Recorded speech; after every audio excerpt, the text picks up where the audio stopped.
Então, o que o tibetano fala para a gente? Que isso é algo que a gente precisa sempre levar em consideração. Natural, né? Se a gente ainda vive num processo em que a gente trabalha com os nossos corpos a partir das condições que a gente os deixou em encarnações passadas, pregressas, é natural que isso também ocorra com a nossa civilização. Então, não tem nada de mais, não tem nada de muito diferente nessa informação, tem só o fato que ele chama atenção que a gente não deve desprezar essa informação, que a gente precisa tratá-la de forma sensata, racional, inteligente e espiritualmente. Então,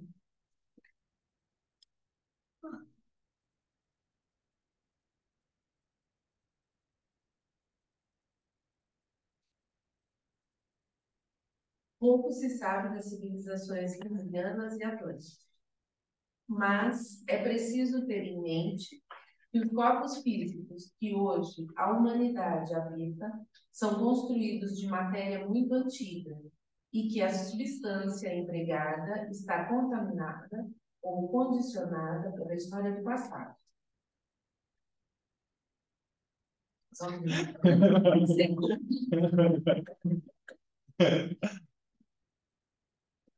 Esse conceito é preciso juntar os outros dois. Então, pera um pouquinho só. A gente sabe, o ensinamento diz que a gente teve uma primeira raça lá no início do nosso processo civilizatório, que ela não tinha ainda um corpo físico, né? Pensando naquela parábola, ela ainda estava ali no processo de densificação, ocupando os níveis etéricos ainda do físico cósmico, né? Do físico planetário, perdão. Aí a segunda raça raiz também já estava complexa, mas ainda não apresentava um corpo físico. A primeira vez que uma raça apresentou um corpo físico foi na chamada raça lemuriana, que é onde os corpos humanos ainda eram muito semelhantes aos corpos animais. Ainda respondiam mais aos instintos do que ao intelecto e do que à intuição. E aí, então, essa primeira grande raça ocupou seu processo civilizatório e a grande meta era o desenvolvimento e o refinamento do corpo físico. Aí a gente teve uma outra civilização, chamada Atlante, cuja meta era o desenvolvimento do corpo emocional.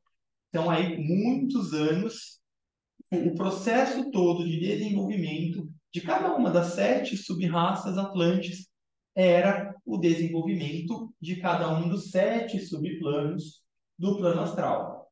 Foi bem assim que aconteceu, mas, em alguma medida, eles também fizeram o papel deles. E hoje a gente vive nessa raça que é chamada de quinta raça ariana, cuja ênfase é o desenvolvimento intelectual, cognitivo, da mente, principalmente da mente concreta.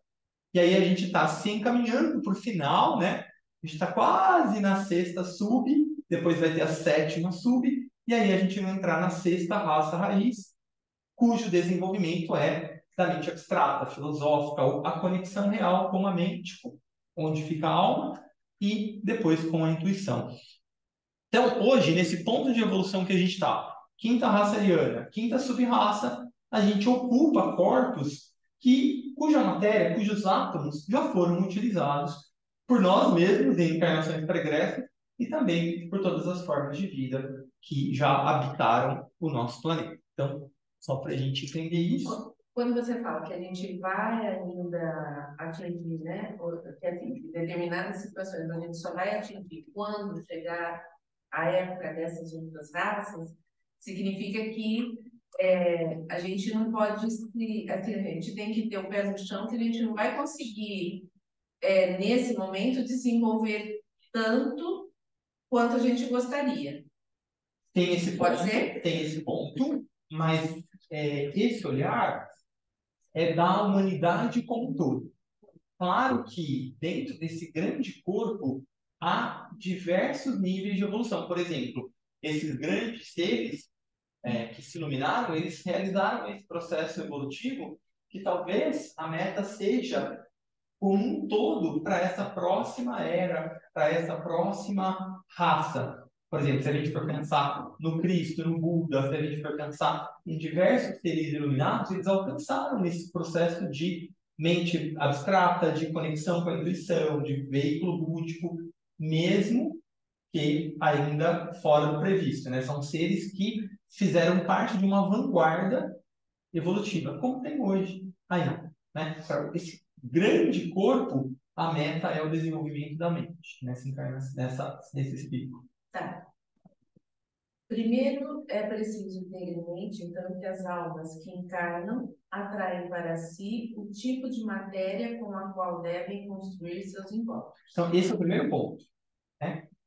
Quando a gente tem o nosso processo de desencarne, a gente tem a morte do corpo físico, depois a morte do corpo etérico. O ensinamento diz que fica esse átomo permanente, ele é recolhido pela alma. Aí a gente passa muito tempo no plano astral, nessas escolas que a gente vê que o Espiritismo fala muito bem. Aí quando ocorre esse processo todo de purificação, mesma coisa. O corpo emocional se dissolve, um átomo permanente do corpo emocional, como se fosse um registro de tudo, toda essa experiência é recolhido no corpo causal, onde habita a alma. E aí é um processo todo no campo ou no plano mental. Reavaliação, reflexão, ponderação, análise bem concreta, bem racional, bem fria, se a gente puder dizer assim. Aí também, morre, esse corpo mental se dissolve, vai um átomo permanente lá para o corpo causal, para a alma. Aí a alma vai, depois dessa informação toda destilada, ela vai ficar no seu tempo, no seu plano, junto a outros grupos de alma que o karma é quem vai dizer. Aí ela começa, fica o que os indianos chamam de pralaya, aí ela começa o seu processo de reconstrução de corpos para a posterior encarnação. Então, a partir desse átomo permanente, ela atrai para si substância material do plano mental planetário, que vai estar de acordo com o ponto onde ela deixou a consciência na vida anterior, ela constrói. Mesma coisa. Pega esse átomo permanente do corpo emocional, atrai substância do plano emocional planetário, de acordo com o nível onde aquele ser estava vibrando. Junta. Aí começa corpo, matéria etérica e matéria física, orgânica, igual a gente conhece. E aí, então, ela vai continuar o seu processo de desenvolvimento e de redenção material a partir do ponto onde ela estava. Não tem salto, né? Não tem nada disso. Em termos de desenvolvimento de consciência, é progressivo, tá? Então, por isso, né? Muita atenção. Como é que estão os nossos hábitos? Né? A gente faz um processo de purificação do corpo físico, a gente faz um processo de purificação emocional, a gente faz um processo de análise clara, reflexiva. Como é que está a minha mente? Como é que foi meu dia? Percebe? Se a gente conseguir fazer tudo isso em vida, quando a gente for para esses outros planos, o nosso processo vai ser muito mais fluido, muito mais fácil, mais consciente, né? Não que a gente precise apostar uma corrida, mas o tempo urge também, né? A nossa alma anseia também por se desenvolver, por servir. A alma grupal vai nos inspirando. Então tem todo esse processo. Quanto mais consciente a gente fizer aqui, mais consciente também a gente vai estar nos outros planos, tá? Queria dizer que há uma confusão da nossa parte quando a gente fala em salto. Por exemplo, há uma personalidade, por exemplo, Paulo de Tarso. Né, se olhando assim, ele foi da água para o vinho. Ah, um salto de evolução. Eu não sei. Eu tenho para mim, na minha ignorância, assim, que o Cristo ele tinha aquele olhar, né? Ele bateu o olho, então ele sabia exatamente o que Paulo era capaz de respostar. Então, assim, no bom sentido, eu acredito que ele provocou Paulo. Com certeza. Com a aptidão de extrair de Paulo aquela capacidade, aquela resposta, né? Então, onde está o salto, né? Eu acho que a ignorância nossa olhar para isso como um salto, né? Já estava latente. Muitas vezes, se a gente for falar desse caso bem específico, né? Se a gente for falar, é muito provável que ele estava ali num processo bem próximo à iniciação.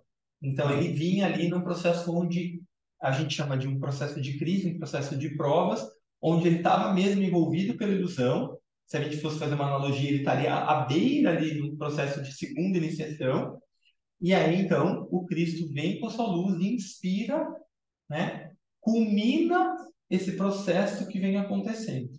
Então aí nesse ponto de vista, sim, tem uma expansão, mas ela já vinha sendo alimentada. Porque senão, por que não foi com outra pessoa? Por que foi com ele? Porque ele foi especificamente. Exatamente. Porque ele já vinha construindo todo esse processo. Já tinha nele, em encarnações prévias, um grande desenvolvimento que permitisse esse turning point. E aí, realmente, assim, a gente olhando, né, é uma mudança da... É a mesma coisa se a gente for pensar num processo iniciático, né? Cada uma dessas iniciações ela é precedida por uma crise. Mas na medida que o indivíduo passa por ela, que tem esse ancoramento no cérebro de uma quantidade maior de luz, é uma mudança radical de vida. Mas ela vem sendo construída e fomentada para esse momento culminativo. Segundo cada corpo físico, traz dentro de si as sementes da inevitável retribuição, independentemente se suas funções foram bem ou mal utilizadas. Isso é o karma, né? Essa semente da retribuição é o karma. Então, se eu usou bem o seu corpo físico, você vai ter um karma bom. Se eu usou...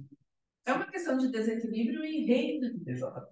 O processo é esse, é tudo. É. A gente, como karma foi trazido para a gente, foi como castigo, na verdade, não. É a própria misericórdia atuando, oportunizando o desenvolvimento da consciência. Na raça lemuriana, o centro mais ativo era o sacro. Então, o chakra, ou centro mais ativo na raça lemuriana, era o sacro. Tá? Na raça atlântica, era o plexo solar. Na raça ariana, o centro laríngeo. Na raça lemuriana, desta forma, surgiram as primeiras doenças sexualmente transmissíveis. Então, o que acontece? Ponto de evolução sacro. Sacro é o sexual, tem a ver com relação, tem a ver com reprodução. Então, naturalmente, à medida em que esse povo foi desenvolvendo e lidando com esse chakra, que era o dado deles, percebe? Era o que eles tinham que fazer, a missão deles era essa. Pensa que a gente está desenvolvendo a vida na matéria. Então, esquece julgamento, qualquer coisa. Era o dharma deles, era isso, pensando amplamente em termos evolutivos. Então, essa ênfase, né, nesse centro, que é um centro de relação, a gente está vibrando bem materialmente. Qual é a consequência disso? O desequilíbrio e o surgimento da instituição que conhecemos hoje como casamento e a busca pela monogamia foram inspirados pela hierarquia. Olha que interessante. Então, as relações eram tão diversas e a busca pelo prazer sexual, que está relacionado também a esse ciclo, a esse centro, começou a sair de um processo de equilíbrio, né? Foi para um processo de desequilíbrio. Então, o que os grandes seres daquela época, lembrando que era bem diferente do que a gente é hoje, né? Mas o que era a inspiração deles?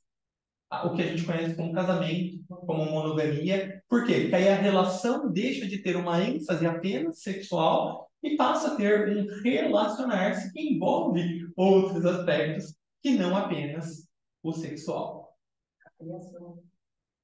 E tudo mais, né? Ter uma convivência, né? Outras formas de se relacionar. Porque esse chakra ele tem a ver com relação, não apenas a relação sexual, com relacionar-se, né? Na raça Atlante, a busca era pelo luxo e aquisição daquilo que se desejava. A natureza, plexo, tem a ver com desejo.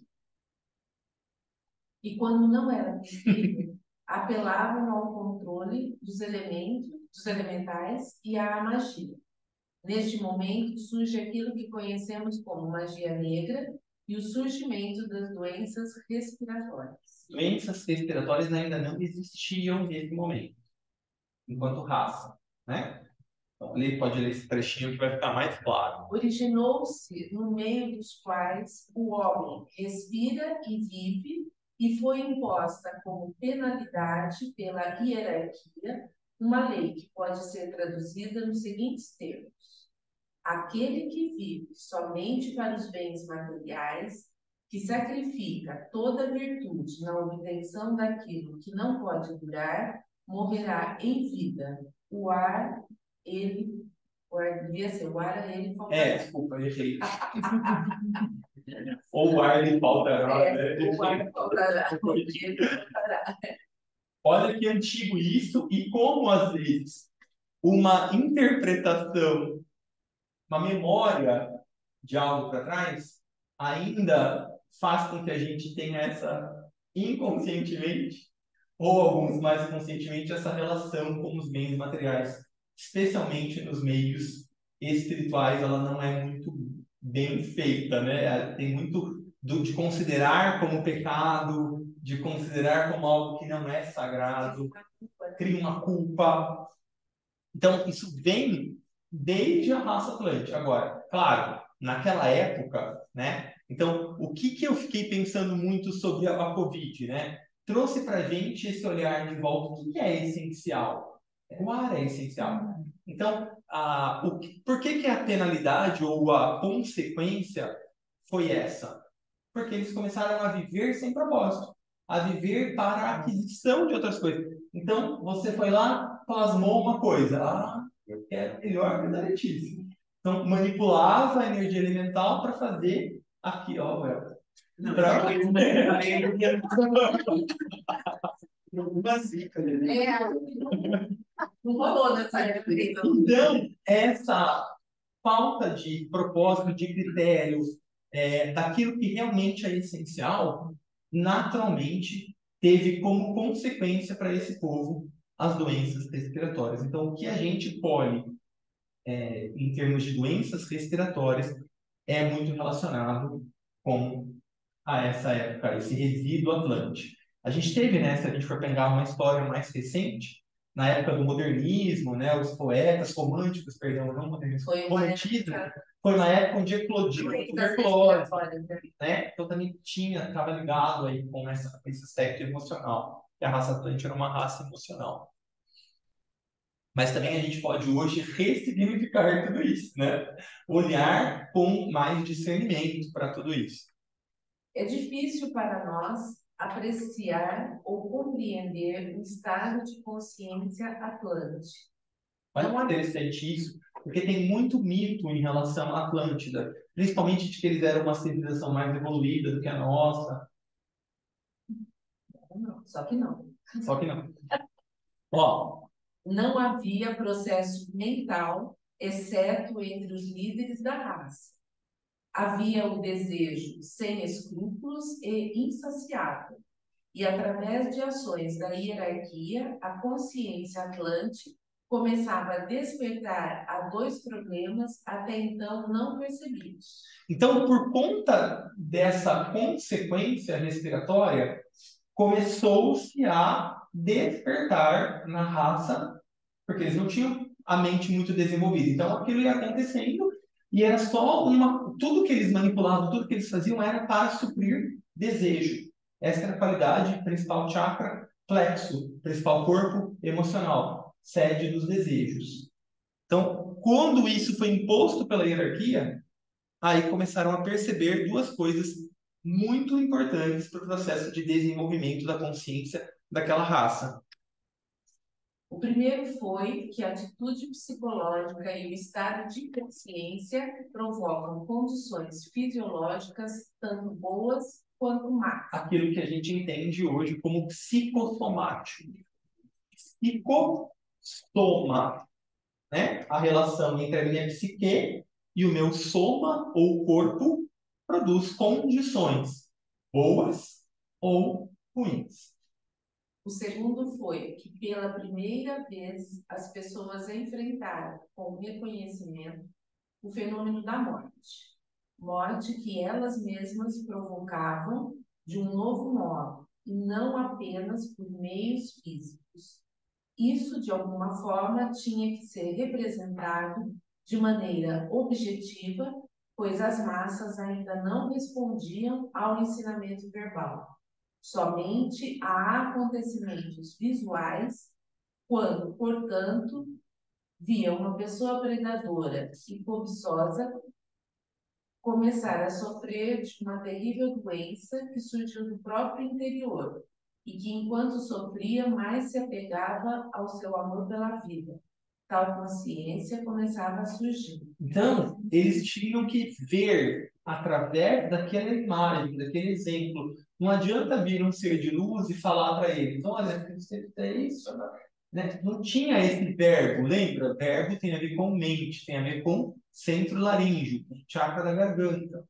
Então, para eles, era preto no branco, igual com criança que não sabe ler, eles têm que desenhar, mostrar, né?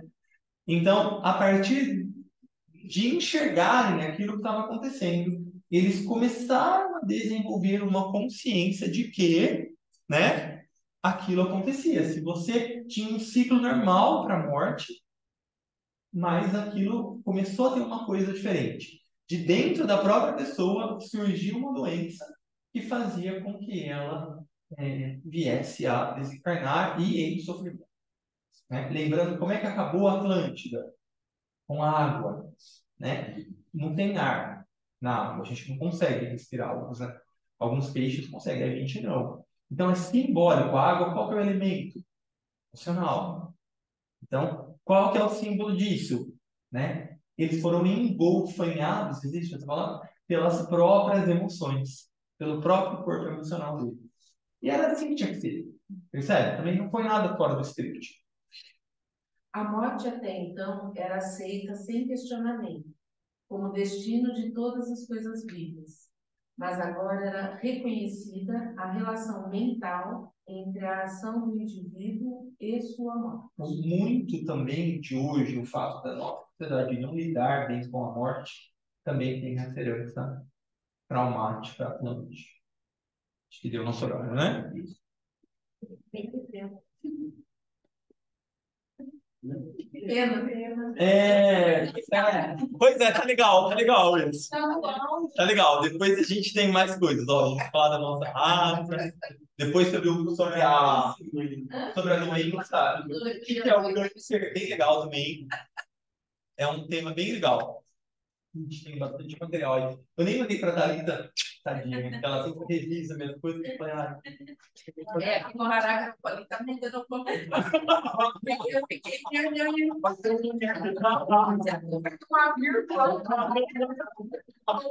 faltou o ar. Você não entendeu. Era pra colocar isso, entendeu? Era metafórico.